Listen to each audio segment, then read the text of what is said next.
So this session is called The Sounds of Sanskrit, the Language of Yoga. So that is looking at the sounds of Sanskrit. I like to call it the sounds of Sanskrit rather than the language of Sanskrit, because then we can all immediately interact with it. We call it the language of Sanskrit, and we're like, oh my God, I don't know anything about that. Whereas we say the sounds of Sanskrit, then we can immediately think of a music, a kind of sound to this language. So if we think of the French language, we can think of a sound of it. Is that okay? It's kind of ringing a bit. Is that all right? Yeah? And we can think of a sound of the French language. We can think of a sound of the Italian language. We can think of a sound of the German language. When we think of these languages, we can imagine something in our head, and we can even pretend to be someone who speaks this language, even if we don't. I can be Italiano very badly. So, it makes you feel a certain way when you take on the energy or the language or the sound of a different language. So what is the sound of the Sanskrit language? That's something that we may not know. We may not even be able to have a feeling for what that sound is. So, given that all of the main yoga compositions were all composed in the Sanskrit language, the Yoga Sutras, the Bhagavad Gita, the Veda, were all composed in this language. So, and we all know the expression lost in translation. Listening or speaking or sounding a poem in the French language is going to have a very different experience upon us than reading a translation of that French poem from a page in a book. So if we really want to engage with these compositions, if we want to know what is yoga, because the Bhagavad Gita, the Yoga Sutras, the Veda, they all tell us, they're all expressions of what yoga is. In the Yoga Sutras, of the 196 aphorisms in there, only 3 talk about physical asana.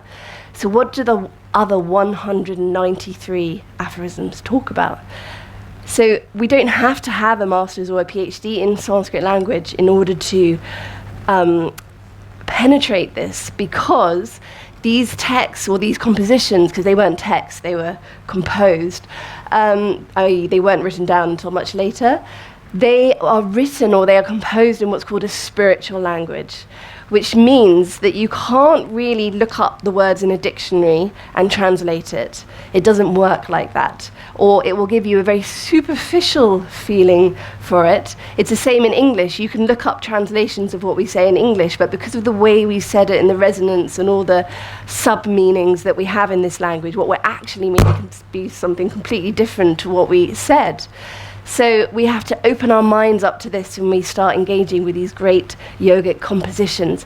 And this also frees us up, because it means that even if we haven't got a master's in the Sanskrit language, we can immediately engage with it, because anyone can engage with sound. Anyone can engage with the resonance of something. And actually, this is where the meaning is found, which is wonderful, because it means that we can access it even more directly, even straight away with whatever we've got, we can access it. So maybe we should start by accessing it. So maybe we'll start by making a few vowel sounds, because in the Sanskrit language, the 16 vowels are called the 16 matrika. And matra means mother.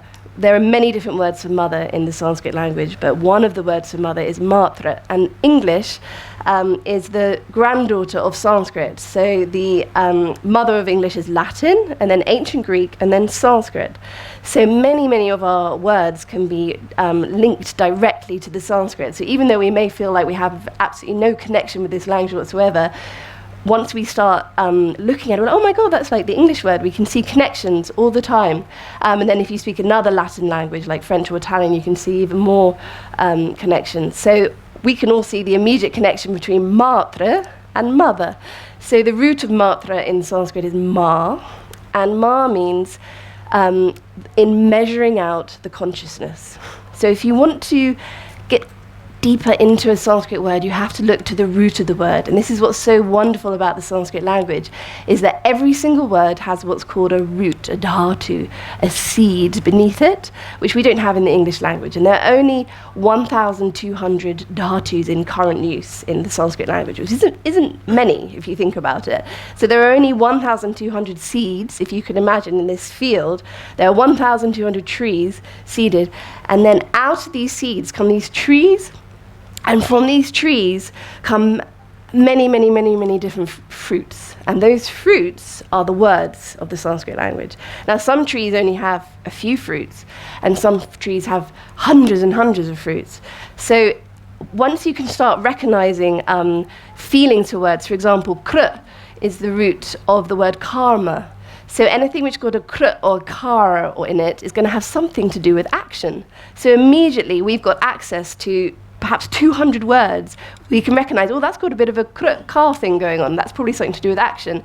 Or dharma, the root is dha, that which sustains and nourishes. So if we hear words with dha in it, we're like, oh, that's got something to do with sustaining and nourishing, which is wonderful because it actually is one of the easiest languages to learn.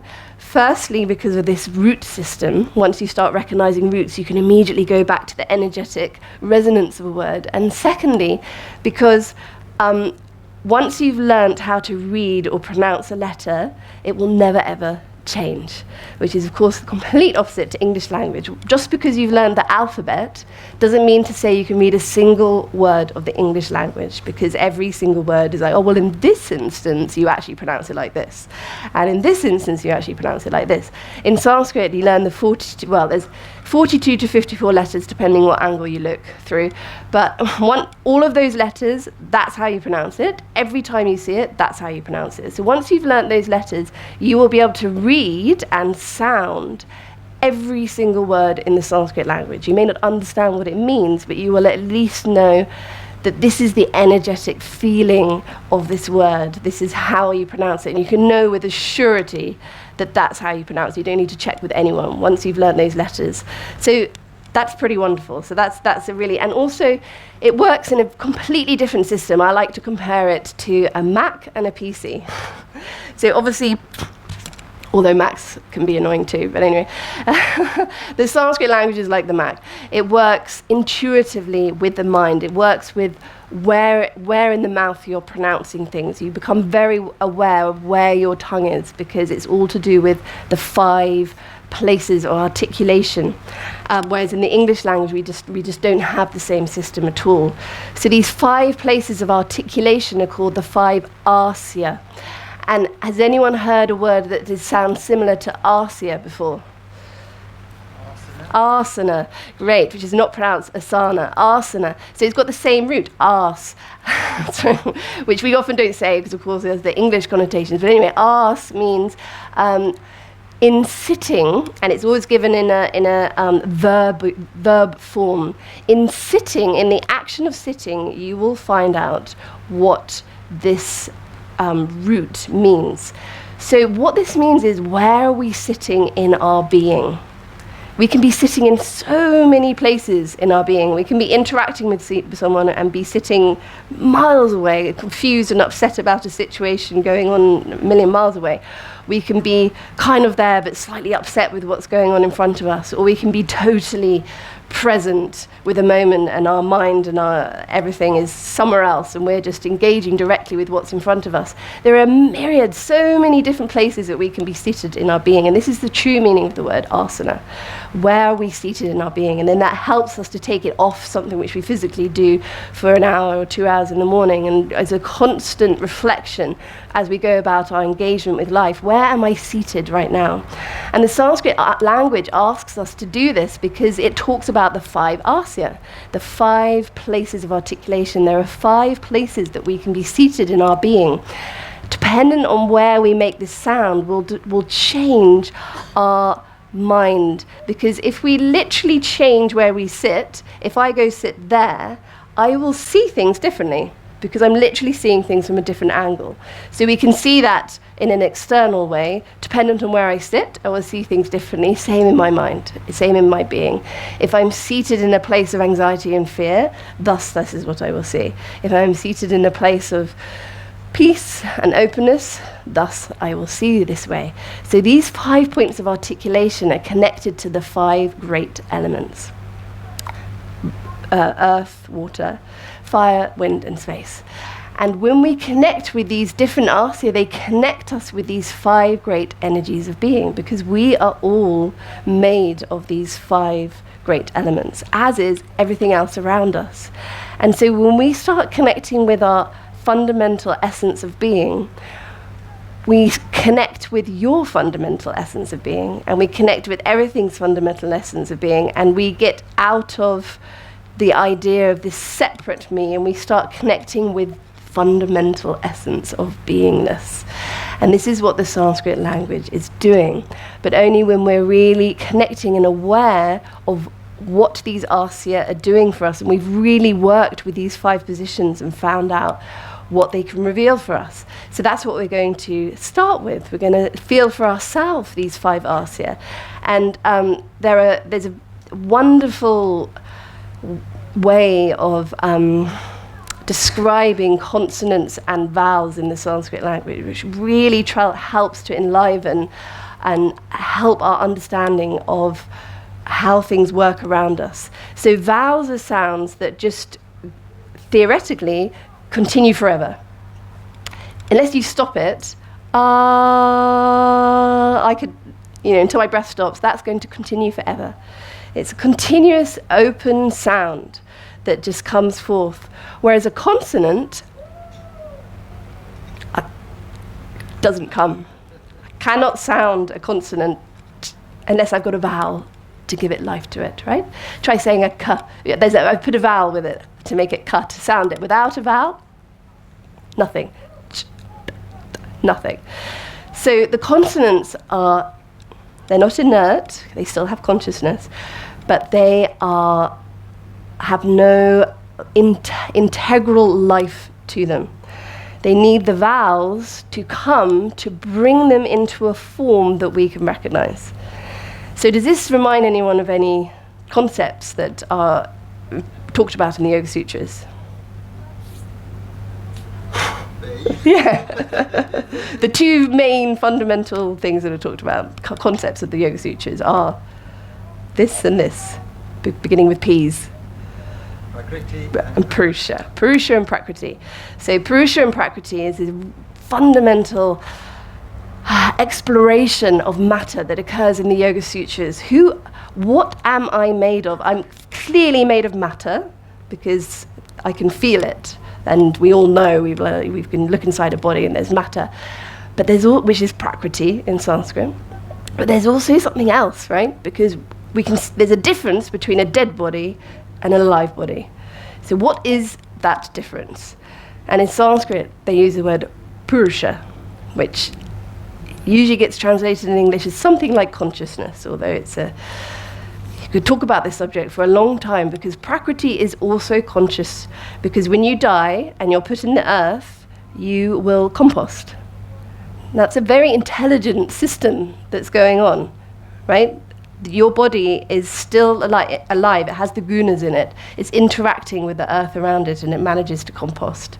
So there is still some consciousness in Prakriti, but Purusha is something else that comes and brings it into a form so I can now interact with you. So you are all the equivalent of Sanskrit words. Each one of you is a Sanskrit word that's popped up into being, a combination of vowels and consonants which come into a form that I can recognize. And when that Purusha, when the vowels disappeared, we're just consonants left into the ground to disintegrate into the other consonants. So this system, and once you learn if you learn how to read the Sanskrit language, the Devanagari, which is called the place of the gods, each letter is an icon, which helps somewhere deep inside. It kind of has an iconic resonance which helps us to connect deeper with the letter. And this way that vowels help consonants to come to life is represented in the physical script in a way that it isn't in the Roman script. So when we try and read Sanskrit through the English transliteration, most people just will do it and then, oh God, I'll just skip that word, read the English. Usually we just skip the words over because we just don't know what the dots mean, and it all just is all a bit confusing. But actually when we take a little bit of time just to learn those 50 letters, which isn't many, then the whole thing starts coming to life. You're like, oh, I see. So now I can see that you are the combination of Purusha and Prakriti, because I understand Prakriti and I understand Purusha, and I understand how the two come together. And so now the way that I'm looking at everything around me has slightly changed. It's kind of informed my view of life so that I see things in a more deeper and whole and connected way. So strangely, by learning how to read this language and how to go deeper into this language, it actually changes our view of everything. And it's interesting that we talk about the energy or the resonance of every language and how each one is different.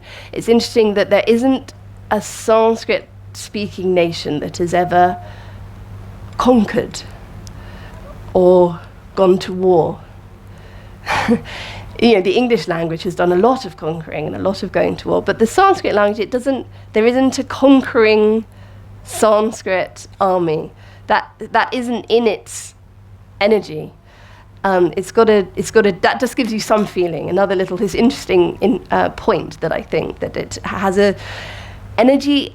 Ultimately, it's there to help us work out who we are and who you are and who we all are. That is actually the reason why it came into being, and I can explain that. I keep saying that I'm going to make a sound, and then I keep telling a story. Oh, look, we've still got time, it's good. We'll do a sound in a minute. I'll explain why this is. I'll explain the origin of the Sanskrit language, and this will help us to know how and why it came into being and how this will inform us.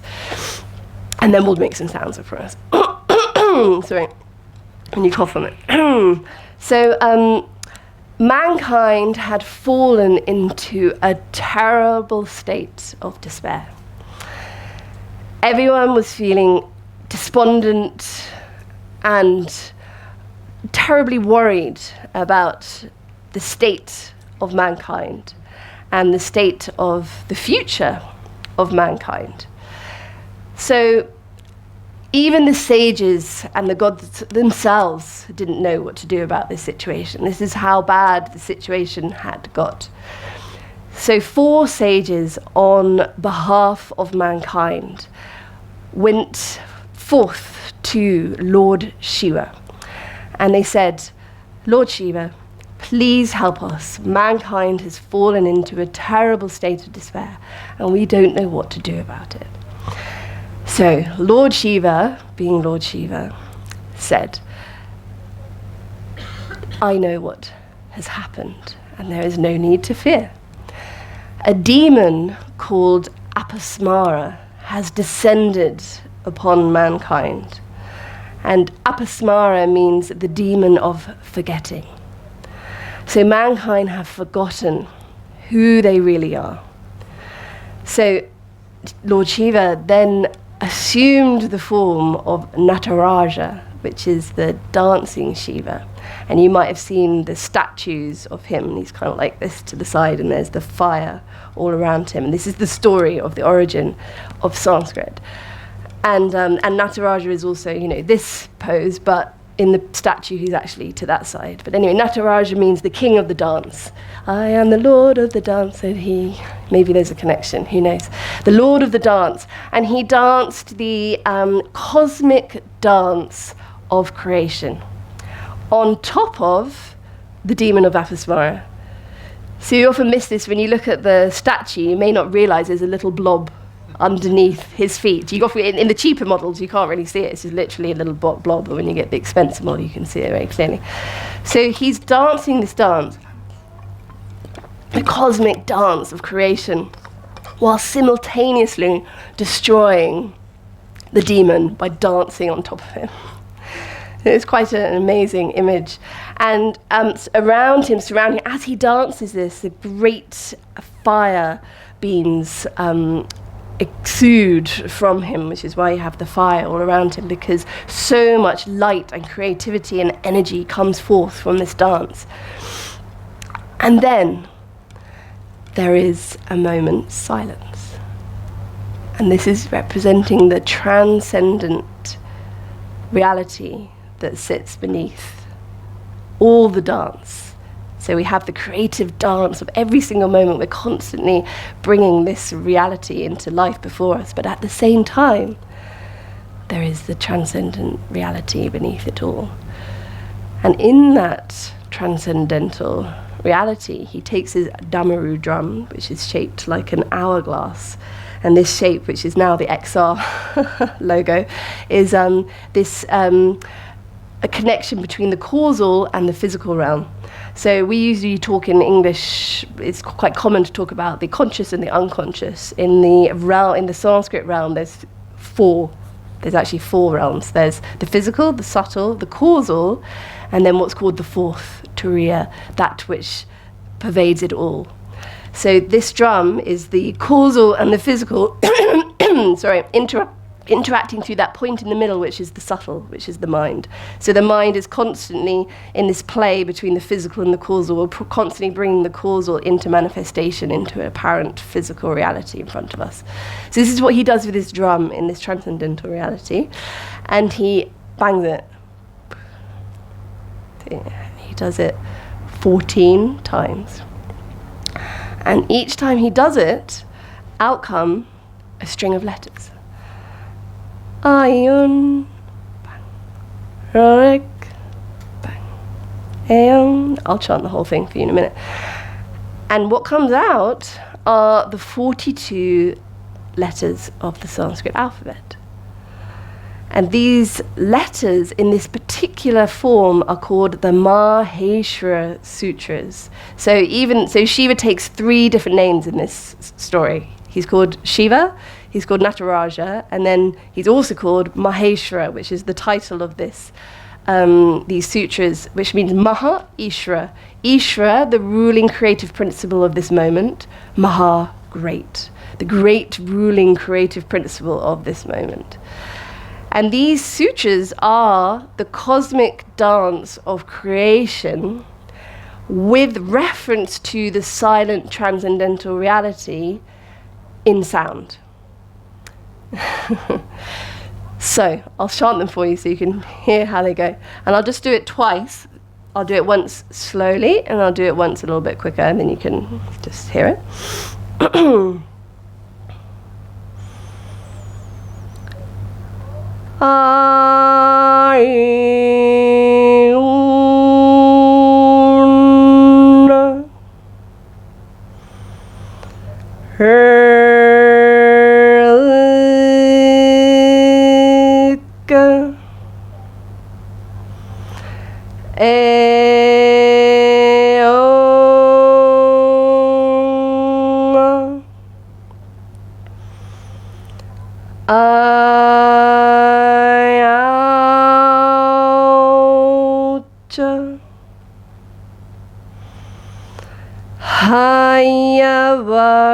Hayavarata Lanna Nyamangananam Jabhanya Gadhadash Jabagadadash Kapachatata Chatatav Kapayam Shashasar How Ayuna Rurika Ayong Ayauta Hayavarata Lana Nyamangananam Jabhanya Gadhadash Jabagadadash Kapachatata Chatatav Kapai Shashasar Hal Iti Maheshwarani Sutra Pani.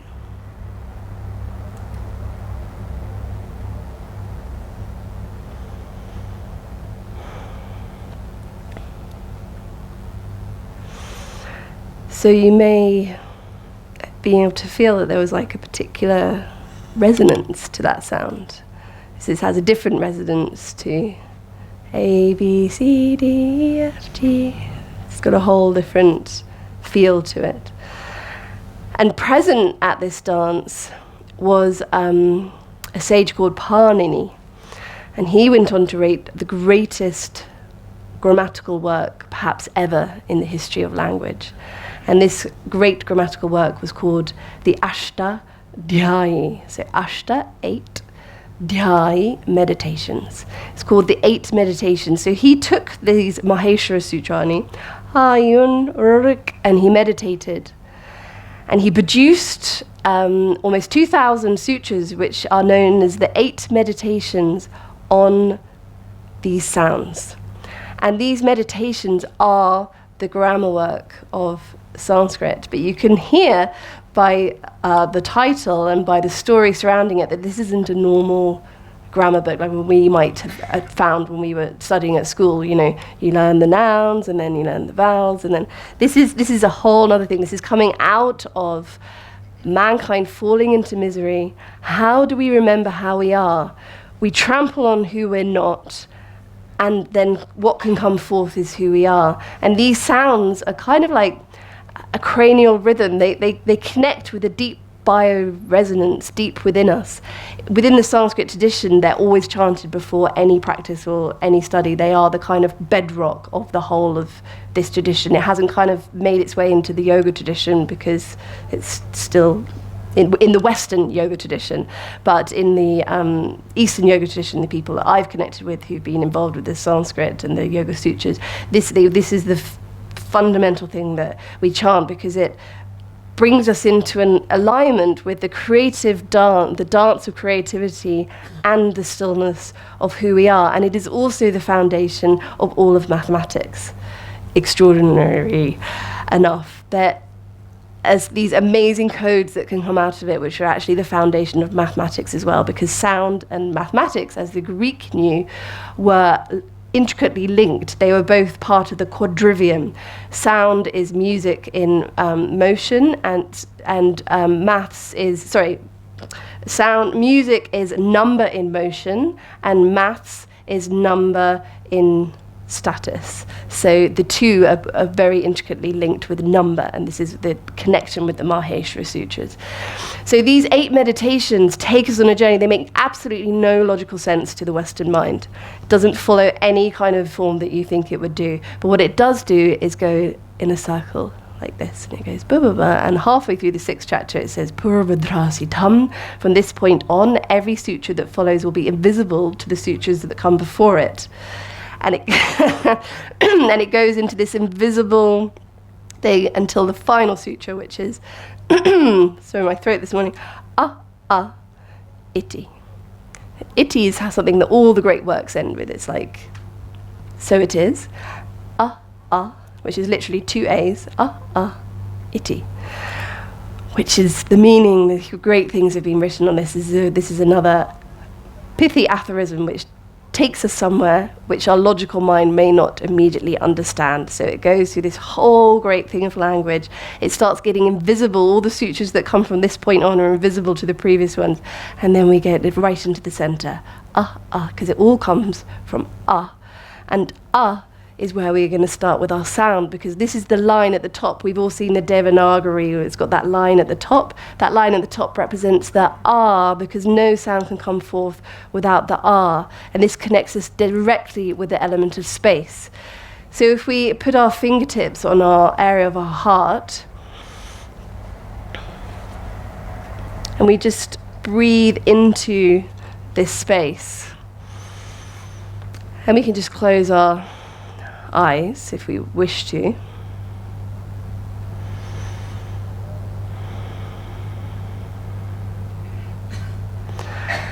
And then we just relax the lower jaw and just let it kind of fall vertically open.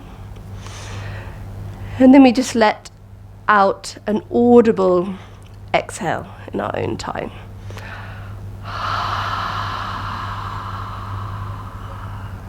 That's it. We'll just do a few more like this, just in our own time, in our own breath.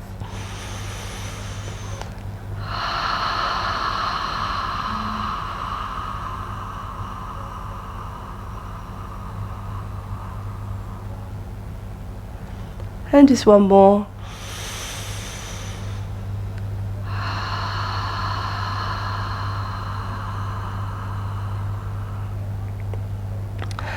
And then we'll start investigating with that place where breath becomes sound. What do we have to engage with in order to allow sound, the breath, to turn into a sound? So we'll make a sound that will be something like this. So I'm going between breath and sound, and we'll all be at our own pitch. So we'll just do this in our own time.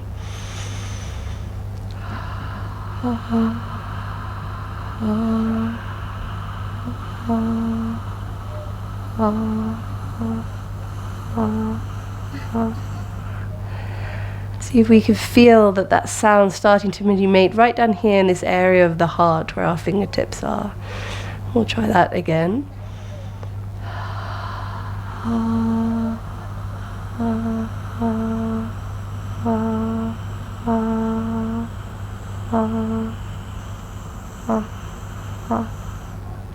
And I will start bringing a little bit more sound in the next time, so it's a bit more sound, a little less breath.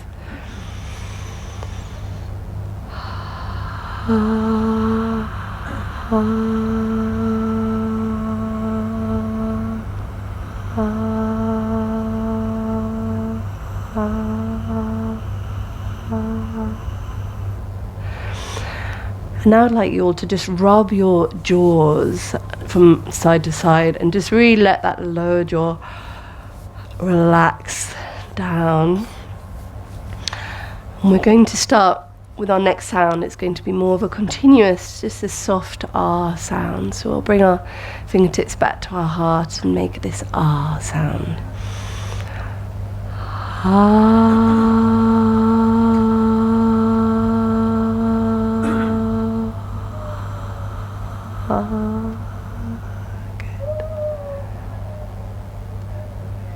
Good.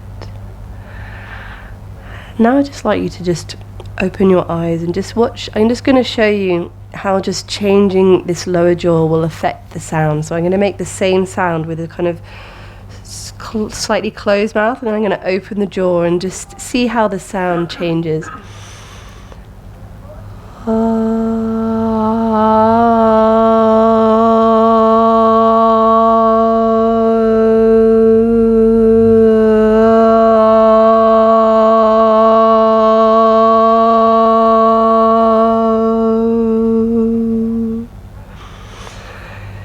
So just see if you can maybe experiment with that. We're going to do it where the mouth's closed, and then just experiment with like opening it up and bringing it back again, and see how it changes the experience of the sound for you.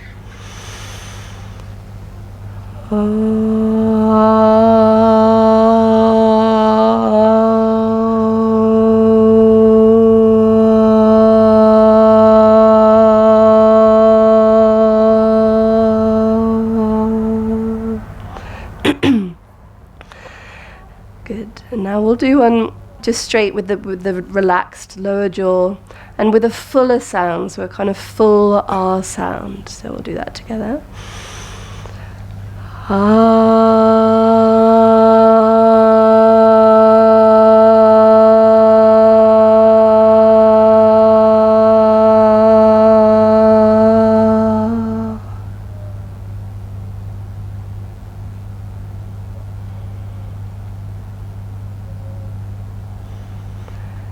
Just keeping your eyes closed, just feel the space around you, feel the space in this tent.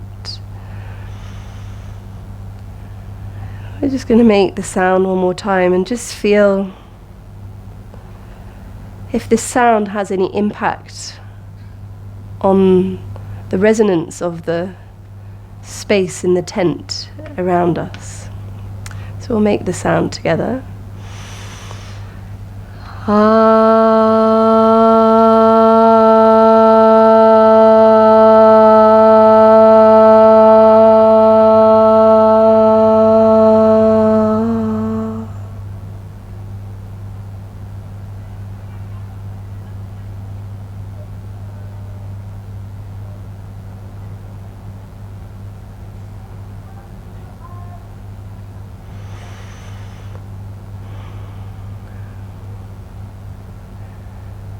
Did anyone else find that to be a beautiful sound? It's very simple, yet it just changed everything, right? And this is the beginning of mantra meditation. So we just did a mantra meditation on one of the Matrika, one of the 16 divine mothers. Oh, that's why I started and never finished that, did I? So the 16 vowels are called the Matrika, the ones that measure out the consciousness. So Ma means in measuring out the consciousness. So one of the capacities, the particular capacity of the female or mother energy being emphasized by using the word Ma is the capacity to measure out consciousness. And this is what the vowels do. They literally, we just got measured out a particular field of experience. That was one particular field of experience, just got measured out through that vowel sound, out for us all to experience. That was one of the Matrika. And these are the beginnings of mantra meditation, because once you can really hear the simplicity of these incredible vowel sounds, then you're immediately connecting with the resonance of the sound, and the sound can then take you where it wants to take you. That's the only rule of mantra meditation, is that the mind follows the sound. So you make the sound and your mind follows it, rather than the mind leading. We're so used to leading the show. So let's try another Matrika, so you can hear how this Matrika might measure out a different field of consciousness, something else for us to realize, to take us to a different asya. So this was one asya, this is one place of articulation, and it brings to us it takes us into a particular seat of being. This vowel is actually connected with the element of space. So this brought us into a seat of being where we could connect with the element of space. But let's try another Matrika and see what asya this invokes within us, and what vision might be brought forth to us by engaging with this particular asya. So we're going to do what you would see in English written as a U. So if you saw a U written in English, let's do an English U sound.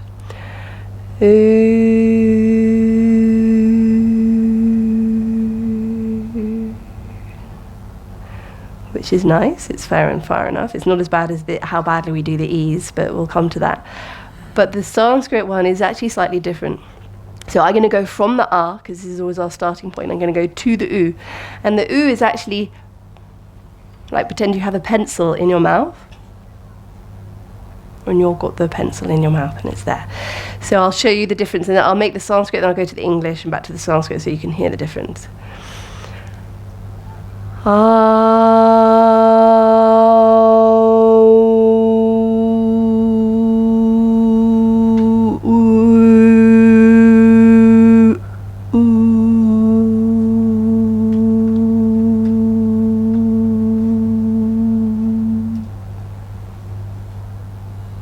It's a little different, right?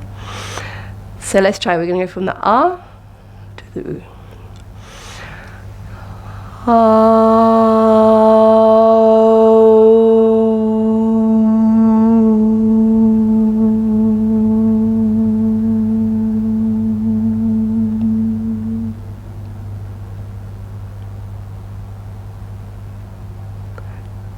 Just the English U, just so we can hear the difference.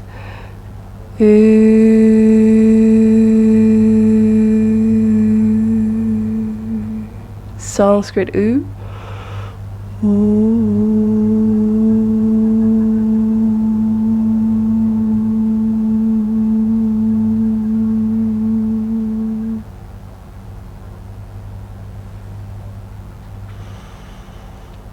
Good.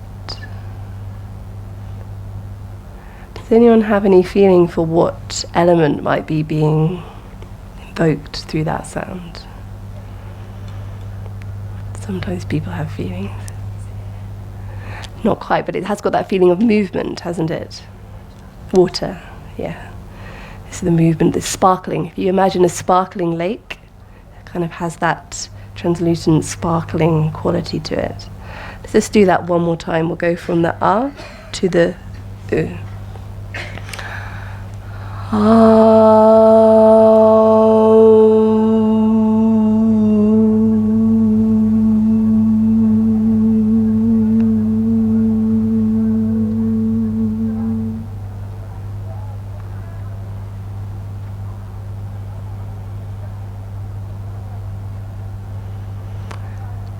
now we'll make the R sound together. It's open, feel very open as we make this sound. R.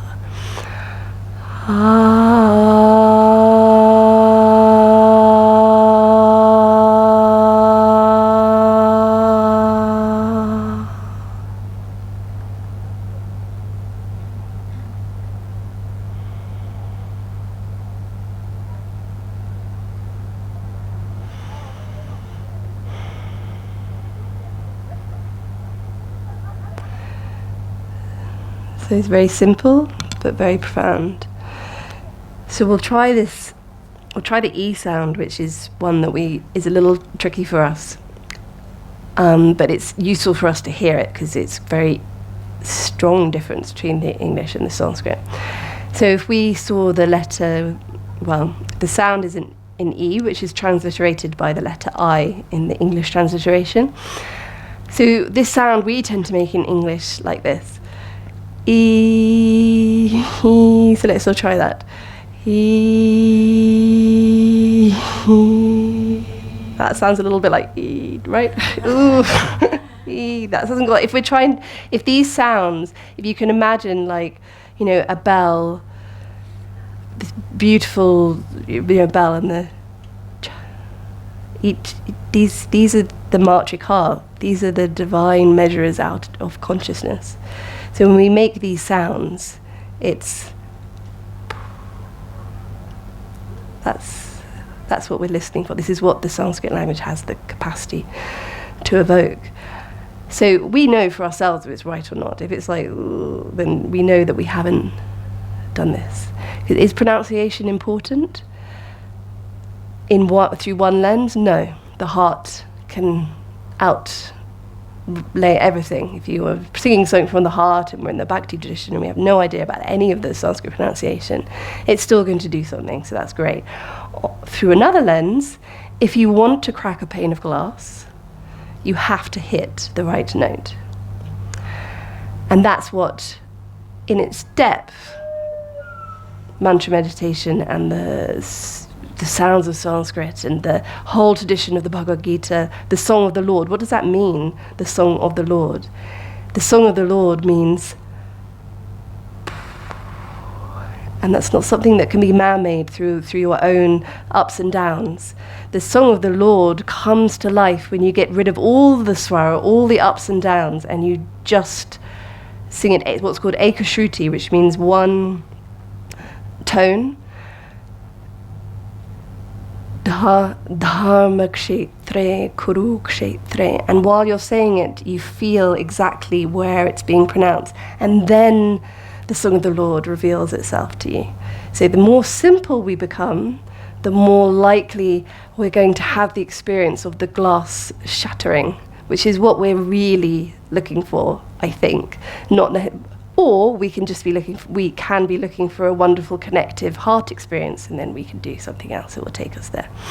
So the Sanskrit E is made, you don't do this to the mouth, you keep it here, and you lift the tongue up, and you divide the mouth. The mouth is the most resonant energy that exists in our body. Our most powerful energy exists in the mouth. If you ever have the chance to close your eyes and just really feel that energy in the mouth, everything in this world starts with a conversation. Everything starts with sound, with our voice. And when we separate this energy in our mouth into two, we'll feel the difference between the resonant, receptive upper side and the dark, unmanifest lower side of the tongue. They feel completely different. The tongue between the upper and the lower side. And when we do this, we create Shakti, which is what this sound is, pure Shakti. So I'm going to show you, I'm going to go from the A to the E, and then I'll do the English E so you can hear the difference. It's kind of laugh, I'll try not to laugh. Okay.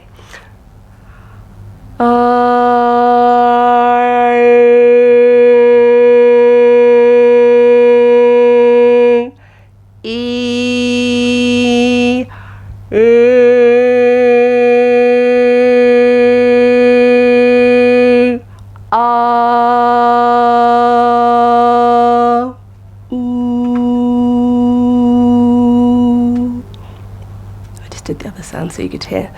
Right, so you could hear that was a pretty strong sound, right? But you can see why it ends up getting written with an I in English. You can see how things get lost in translation. Oh, how do we notate this sound? I mean, gosh, it's impossible to notate. It's something you can only learn orally through the oral tradition from someone who shows you. But because we entered the world of writing things down, we thought, well, let's just write it down with an E. And then in English, you end up going E, Shakti, which doesn't have the same feeling as this E sound. So we're not used to lifting our tongue up like this. So we'll give it a go.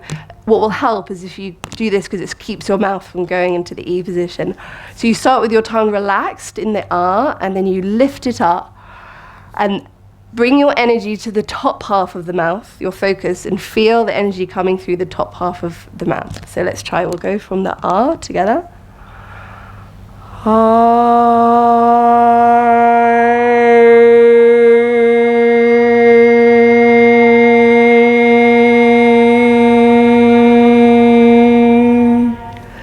Englishy. Soon, if you didn't think you were doing it, it was still better. Let's try it again. It was still better. When you bring the tongue up, remember, focus on the top half of the mouth to change it from an R to an E. So try it again.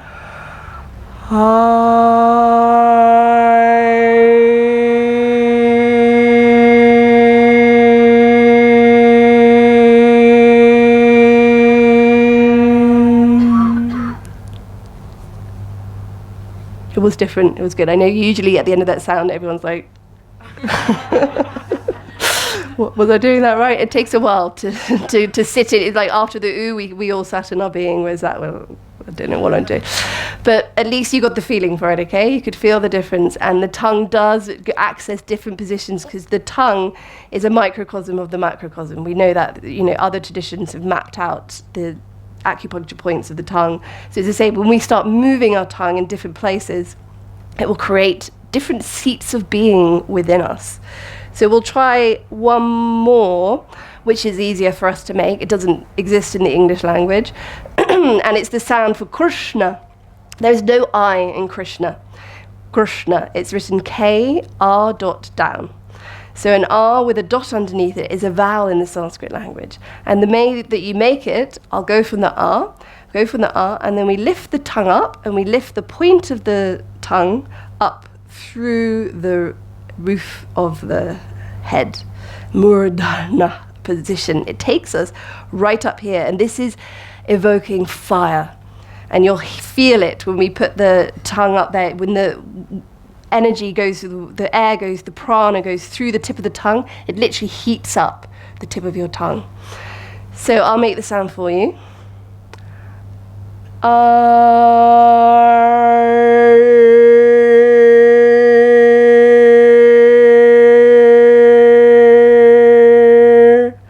Krishna. It's very different to Krishna. So let's try. We're going to just lift the tongue up, bottom point up.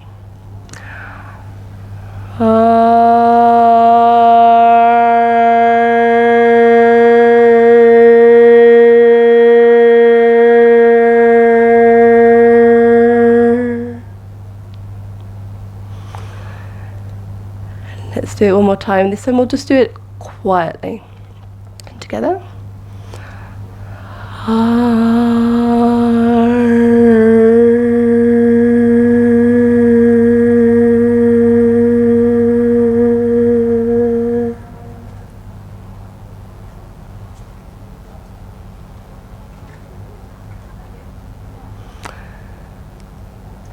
And then we're going to make this vowel sound, and from this vowel sound we're going to very quickly go back to the ah. So I'm going to make this for you. It goes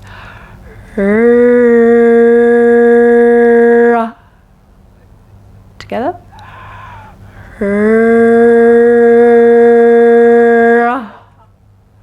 Again.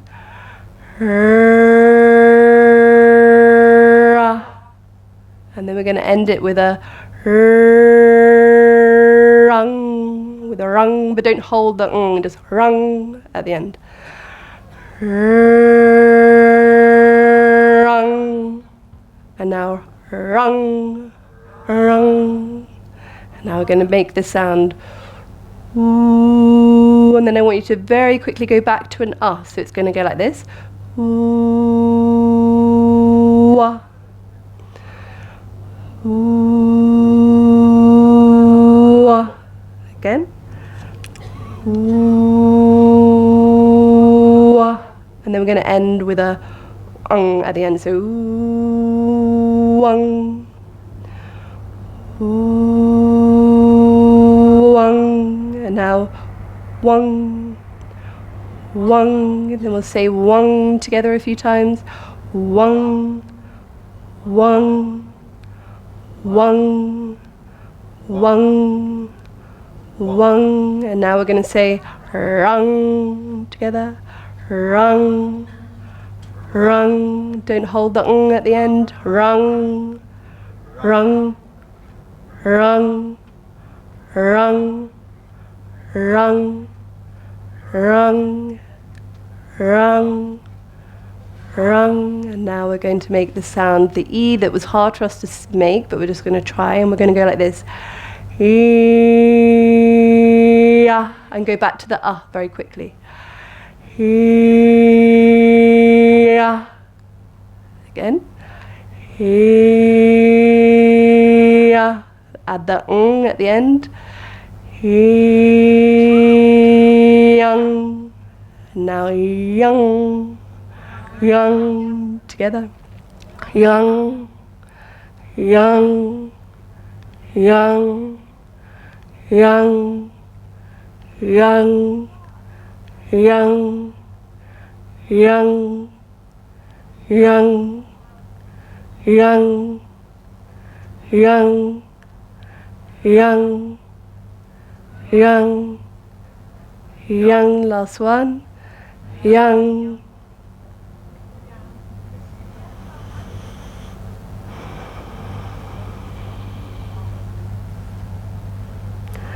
Does anyone know what we were doing then?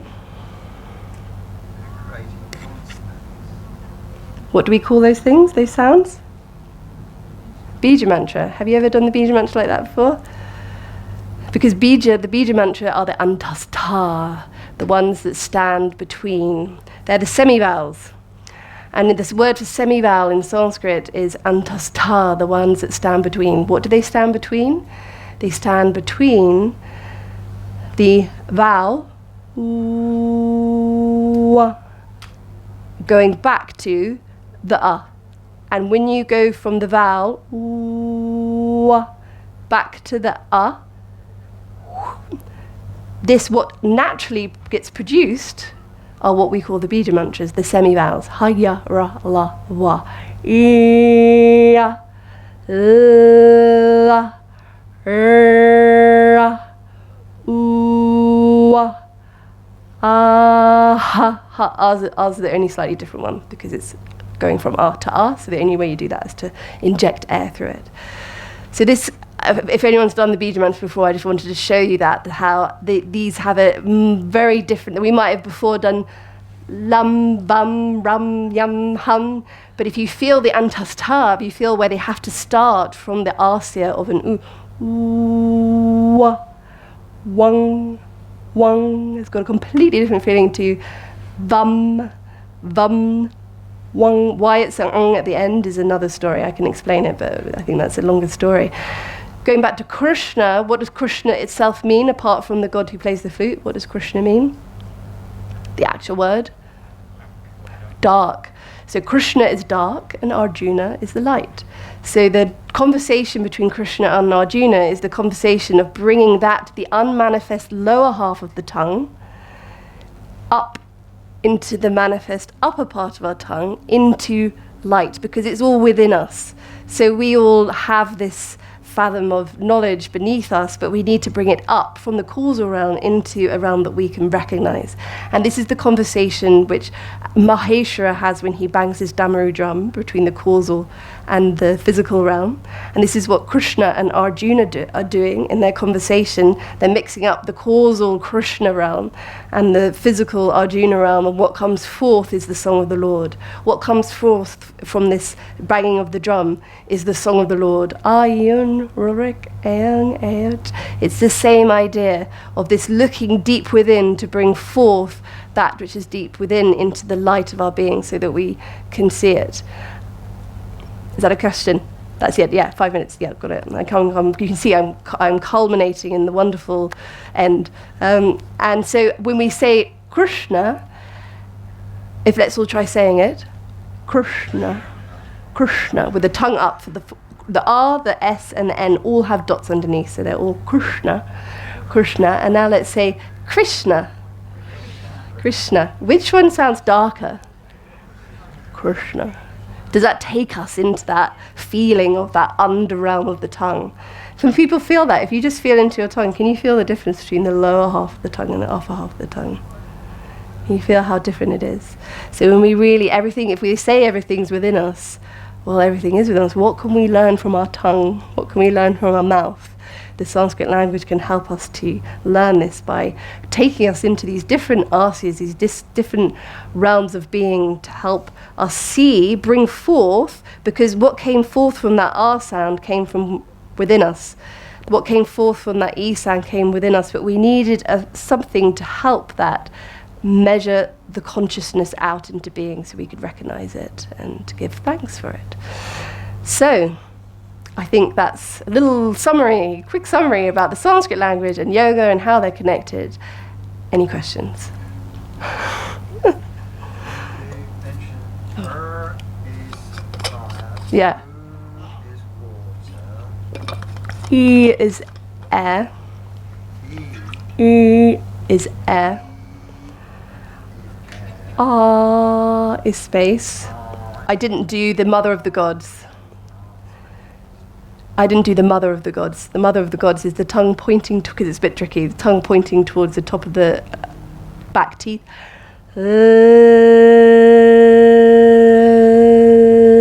Which is the earth element. And this sound only exists in the causal realm. So if anyone looks at a picture of the Vishuddha chakra, the chakra in the area of the throat, the bija mantra in the middle is ha, and if there are 16 petals around that bija mantra, and those 16 petals are the 16 matrika.